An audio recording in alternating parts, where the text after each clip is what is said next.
Good morning, students. Today I will further continue the revision of 10th chapter of history. A new kind of army. एक नए प्रकार की सेना. Like earlier rulers, some of these kings maintained a well organized army with elephants, chariots, cavalry and foot soldiers. कुछ राजा अभी भी पुराने राजाओं की तरह एक सुसंगठित सेना रखते थे, जिसमें हाथी, रथ, घुड़सवार और पैदल सिपाही होते थे। पर इसके साथ साथ कुछ सेना नायक भी होते थे जो आवश्यकता पड़ने पर राजा दिया करते थे। Besides their who provided the king with troops whenever he needed them. They were not paid regular salaries. Instead, some of them received grants of land. इन सेना नायकों को कोई नियमित वेतन नहीं दिया जाता था। बदले में इनमें से कुछ को भूमदान दिया जाता था। They collected revenue from the land and used this to maintain soldiers and horses and provide equipment for warfare. दी गई भूमि से ये कर वसूलते थे, जिससे वे सेना तथा घोड़ों की देखभाल करते थे और साथ ही वे इससे युद्ध के लिए हथियार जुटाते थे। These men were known as सामंतास। इस तरह के व्यक्ति सामंत कहलाते थे। Whenever the ruler was weak, सामंतास tried to become independent. जहां कहीं भी शासक दुर्बल होते थे, ये सामंत स्वतंत्र होने की कोशिश करते थे। Assemblies in the Southern Kingdoms. दक्षिण के राज्यों में सभाएं। The inscriptions of the Pallavas mention a number of local assemblies. पल्लवों के अभिलेखों में कई स्थानीय सभाओं की चर्चा है। These included the Sabha, which was an assembly of Brahman land owners. इनमें से एक था ब्राह्मण भूस्वामियों का संगठन, जिसे सभा कहते थे। This assembly functioned through subcommittees which looked after irrigation, agricultural operation, making roads, local temples, etc. ये सभाएं उप समितियों के जरिए सिंचाई, खेतीबाड़ी से जुड़े विभिन्न काम, सड़क निर्माण, स्थानीय मंदिरों की देखरेख आदि का काम करती थी। There was a village assembly found in areas where the landowners were not Brahmins. जिन इलाकों के भूस्वामी ब्राह्मण नहीं थे, वहां उर नामक ग्राम सभा के होने की बात कही गई है। And the nagaram was a organisation of merchants. Nagaram व्यापारियों के एक संगठन का नाम था। It is likely that these assemblies were controlled by rich and powerful landowners and merchants. संभवतः इन सभाओं पर धनी तथा शक्तिशाली भूस्वामियों और व्यापारियों का नियंत्रण था। Many of these local assemblies continued to function for countries.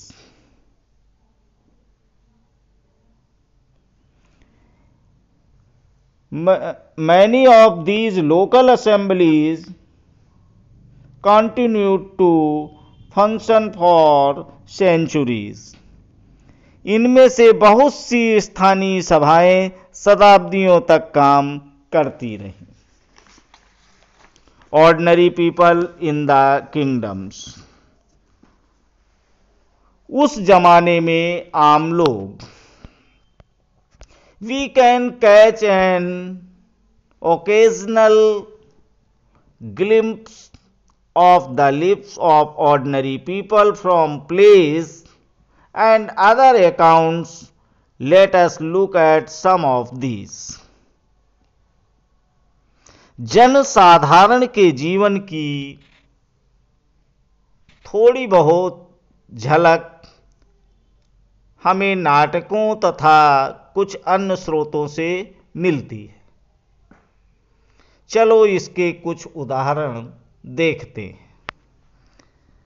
Kalidas is known for his plays depicting life in the king's court. Kalidas अपने नाटकों में राज दरबार के जीवन चित्रण के लिए प्रसिद्ध हैं। An interesting feature about these plays is that the king and most Brahmins are shown as speaking Sanskrit, while women and men, the king and Brahmins, use Prakriti. इन नाटकों में एक रोचक बात यह है कि राजा और अधिकांश ब्राह्मणों को संस्कृत बोलते हुए दिखाया गया है, जबकि अन्य लोग तथा महिलाएं प्राकृत बोलते हुए दिखाए गए। His most famous play, अभिज्ञान शाकुंतलम, उनका सबसे प्रसिद्ध नाटक अभिज्ञान Shakuntalam is the story of the love between a king named Dushyant and a young woman named Shakuntala.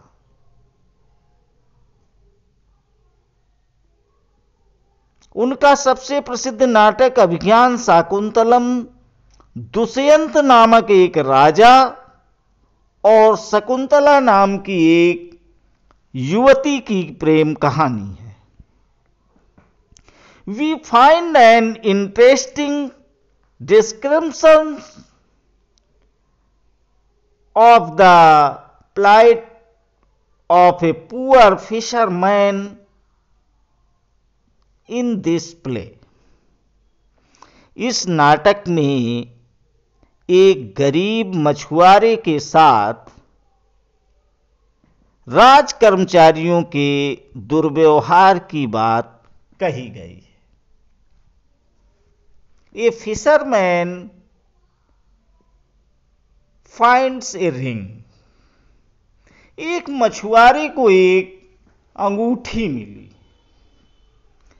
A fisherman found a precious ring which the king had given to Shakuntala, but which had been accidentally swallowed by a fish। एक मछुआरे को एक कीमती अंगूठी मिली, और यह कीमती अंगूठी कौन सी थी? यह अंगूठी राजा ने शकुंतला को भेंट की थी, परंतु दुर्घटनावश उसे एक मछली निगल गई। When he went to the place with it, the gateman accused him of theft, and the chief police officer was rather rude। जब मछुआरा इस अंगूठी को लेकर राजमहल पहुंचा तो द्वारपाल ने उस पर चोरी का आरोप लगाया, और मुख्य पुलिस अधिकारी भी बहुत बुरी तरह से पेश आया। However, the king was happy when he saw the ring and sent a reward for the fisherman। राजा उस अंगूठी को देखकर बहुत खुश हुए, और उन्होंने मछुआरे को इनाम दिया। Then the police officer and the gateman decided to take a share of the reward and went along with the fisherman to have a drink। Police वाला और द्वारपाल मछुआरे से इनाम का कुछ हिस्सा हड़पने के लिए उसके साथ शराब खाने चल पड़े। Did you think if a poor man finds something and reports this to the police, he would be treated like this today? आज अगर किसी गरीब आदमी को कुछ मिलता है और वह पुलिस में खबर करता है, तो क्या उसके साथ इसी तरह का बर्ताव किया जाएगा? Name a famous man who taught in Prakriti and a king who issued in।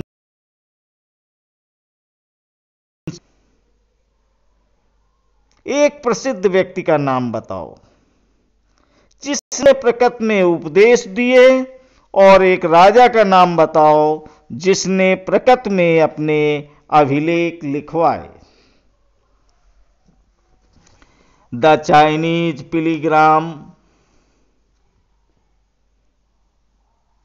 फाशियन noticed the plight of those who were treated as untouchables by the high and mighty।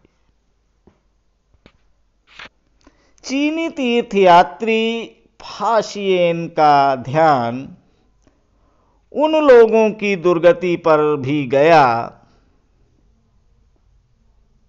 जिन्हें ऊंचे और शक्तिशाली लोग अछूत मानते थे। They were accepted to live on the outskirts of the city। उन्हें शहरों के बाहर रहना पड़ता था। He writes if such a man enters a town or a marketplace, he sticks a piece of wood in order to keep himself separate. People hearing this sound know what it means and avoid touching him or brushing against him. वे लिखते हैं, अगर इन लोगों को शहर या बाजार के भीतर आना होता था तो सभी को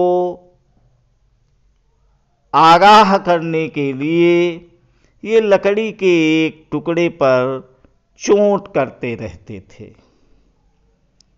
और यह आवाज सुनकर लोग सतर्क होकर अपने को छू जाने से या किसी भी प्रकार के संपर्क से बचाते थे. And Baणभट्ट provide us with a vivid picture of the king's army on the move. एक जगह बाणभट्ट द्वारा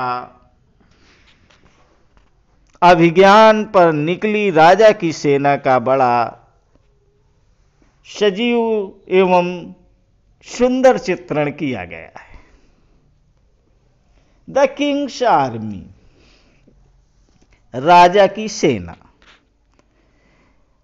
the king travel with a enormous amount of equipment. राजा बड़ी मात्रा में साजो सामान लेकर यात्रा करते थे.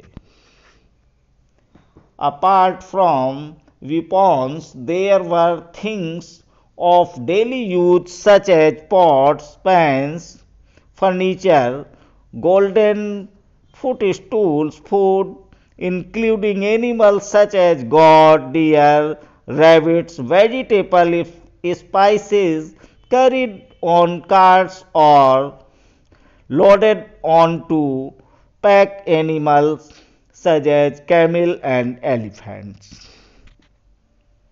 इनमें हथियारों के अतिरिक्त रोजमर्रा के उपयोग में आने वाली चीजें जैसे बर्तन, असबाब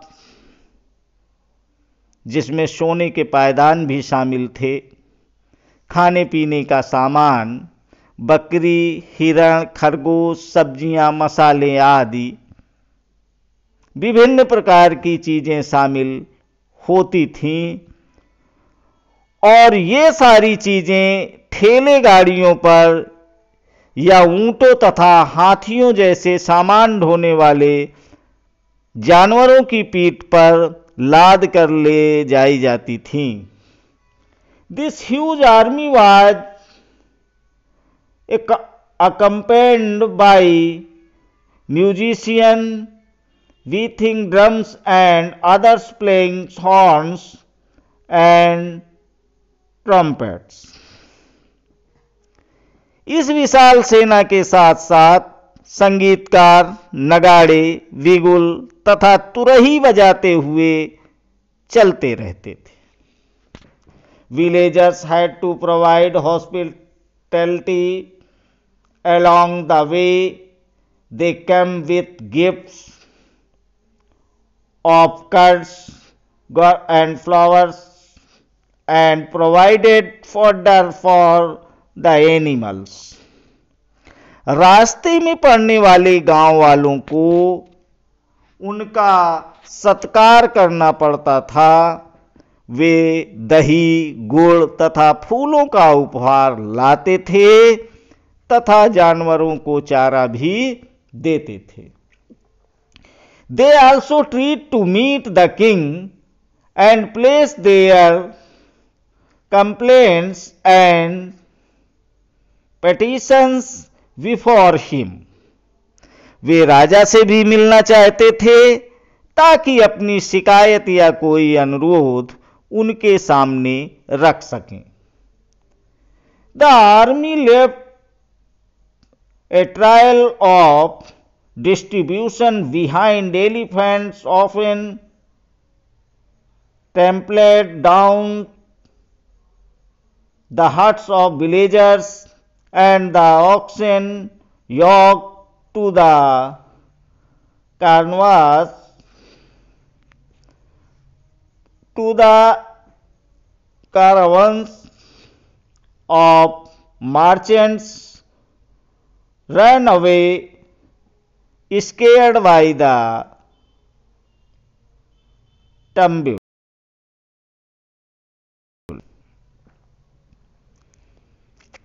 पर ये सेनाएं अपने पीछे विनाश और विध्वंस की निशानी छोड़ जाती थी। अक्सर गांव वालों की झोपड़ियां हाथी कुचल डालते थे और व्यापारियों के काफिलों में जुते बैल इस हलचल भरे माहौल से डरकर भाग खड़े होते थे। As Barbhat says, the whole world was swallowed up in dust. Banabhatta लिखते हैं पूरी दुनिया धूल के गर्त में डूब जाती थी। Make a list of all the things that were carried with the army. सेना के साथ ले जाने वाली चीजों की सूची बनाओ। What did the villagers bring for the king? ग्रामवासी राजा के लिए क्या क्या लेकर आते थे। Thank you.